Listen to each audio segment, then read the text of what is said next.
Welcome to ருசி foods அன்புடன் ஆரோக்கியம். நண்பர்களே, நம்ம இன்றைக்கி என்ன செய்ய போகிறோம்னா முட்டைக்கோஸ் நிலக்கடலை பொரியல். முட்டைக்கோஸ் நிலக்கடலை பொரியல் செய்கிறதுக்கு முட்டைக்கோஸ் ஒரு 300 கிராம் நல்லா சாப் பண்ணி வச்சுருக்கேன். அதோட தாளிக்கிறதுக்கு பெரிய வெங்காயம் ஒன்று, அதுலேயே சின்ன வெங்காயம் ஒன்று, பச்சை மிளகா, கருவேப்பிலை, கொத்தமல்லி, இது 3 கட் பண்ணி வச்சுருக்கேன். நிலக்கடலை 1 மணி நேரம் ஊற வச்சு 2 விசில் விட்டு எடுத்து வச்சுருக்கேன். வாங்க அது எப்படி செய்கிறதுன்னு பார்க்கலாம். நண்பர்களே, இப்போ நம்மளுக்கு முட்டைக்கோஸ் பொரியலுக்கு தேவையான எல்லா ஜாமானும் ரெடியாக இருக்குது. நம்ம இப்போ அதை எப்படி செய்கிறதுன்னு பார்க்கலாம் வாங்க. அதில் கடையை வச்சு ஸ்டவ்வை ஆன் பண்ணிவிட்டு அன்னபூர்ணிக்கு நமஸ்காரம் பண்ணிவிட்டு, இது கடலை எண்ணெயில் செய்யுங்க, ரொம்ப நல்லாயிருக்கும். கடலை எண்ணெயோட ஃப்ளேவர் இதுக்கு ரொம்ப நல்லாயிருக்கும். ஒரு ஸ்பூன் கடலை எண்ணெய் காஞ்சதுக்கப்புறம் கடுகு, மிளகா சேர்த்துக்கலாம்.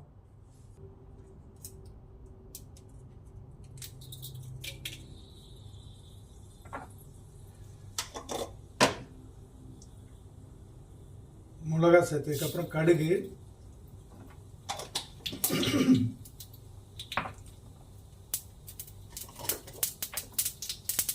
சீரகம்,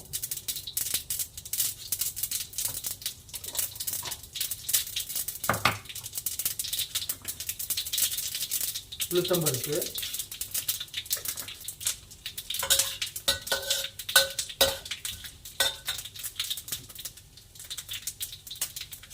பச்சை மிளகா, வெங்காயம்,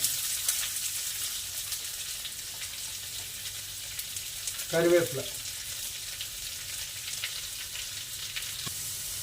நான் இந்த கடலை வேக வச்ச தண்ணி தனியாக எடுத்து வச்சுருக்கேன். அதில் கொஞ்சமாக இப்போ சேர்த்துக்கணும்.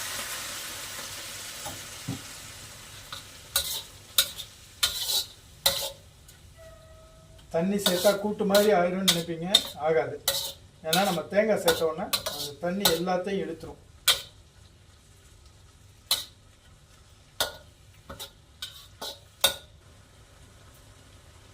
இப்போ இதுக்கு தேவையான கடலை சேர்த்துறோம். ஒரு 30 கிராம் கடலை இருக்கும், அவ்வளோதான்.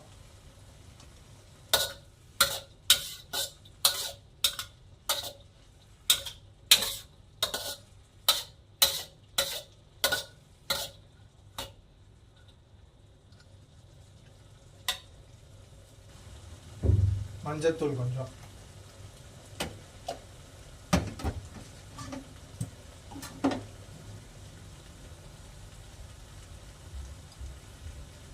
சீரகத்தூள் ஒரு 1/2 ஸ்பூனு,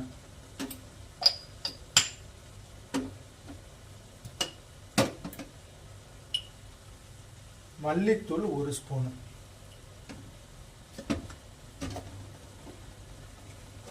கொஞ்சமா பெருங்காயத்தூள்,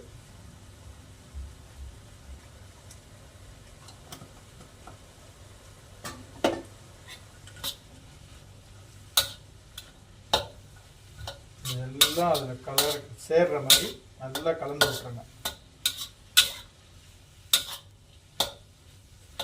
அதில் அந்த தண்ணி சுத்தமாக போயிடுச்சு. இப்போ இன்னும் கொஞ்சம் அந்த தண்ணி,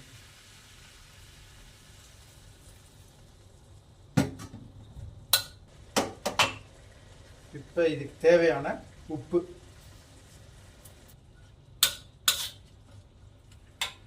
இப்போ நல்லா அதெல்லாம் பக்குவமாக வந்துடுச்சு. இப்போ இந்த முட்டைக்கோஸை இதில் சேர்த்துக்கங்க.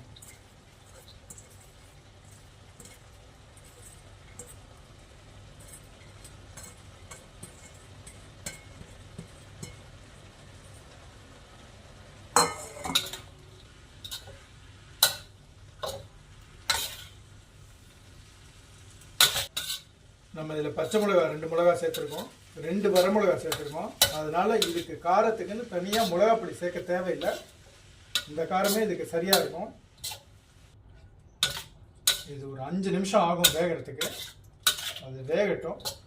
அதுக்கப்புறம் அதில் தேங்காய் சேர்த்து ஒரு கிளறி விட்டு, தேங்காய் கொத்தமல்லி சேர்த்துட்டு ஒரு கிளறி விட்டு இறக்க வேண்டியதுதான்.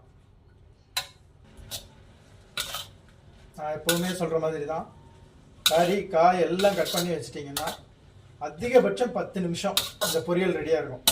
நிலக்கடலை வேக வச்சு தனியாக எடுத்து வச்சுக்கோங்க. காய் கட் பண்ணுற நேரம், காய் கட் பண்ணி முடிச்சுட்டு சமைக்க ஆரம்பிச்சிங்கன்னா 10 நிமிஷத்தில் இந்த டிஷ்ஷு ரெடி ஆகிடும். இந்த டிஷ்ஷு எதுக்கெல்லாம் நல்லா இருக்கும்னா, நான் போட்டிருக்கேன் வத்த குழம்பு. வத்த குழம்புக்கு இது ரொம்ப நல்லா இருக்கும். ரசம் வாங்கிக்கு ரொம்ப நல்லா இருக்கும். அவ்வளோ ஃபுல்ஃபில்லாக இருக்கிற ஒரு ஃபுட்டாக இது இருக்கும். நிலக்கடலையும் முட்டைக்கோசும் சேரும்போது அது ரொம்ப ரொம்ப நல்ல வாசனையாக, ரொம்ப டேஸ்ட்டாக ஒரு ஃபுட்டு. அது ட்ரை பண்ணுங்கள் கண்டிப்பாக. முட்டைக்கோஸ் நல்லா வந்துருச்சு.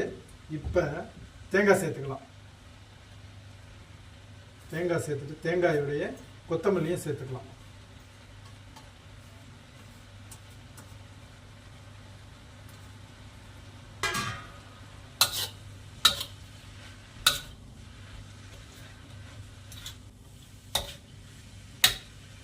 ஸ்டவ்வை ஆஃப் பண்ணிவிட்டு நம்ம வேற ஒரு பாத்திரத்தில் இதை மாற்றிக்கலாம். நம்மளோட முட்டைக்கோஸ் பொரியல் பிரமாதமாக ரெடி ஆகிடுச்சு. வாங்க சாப்பிட்லாம். அன்போடு சமைங்க, ஆரோக்கியமாக சாப்பிடுங்க. அன்புடன் ருச்சி ஃபுட்ஸ்.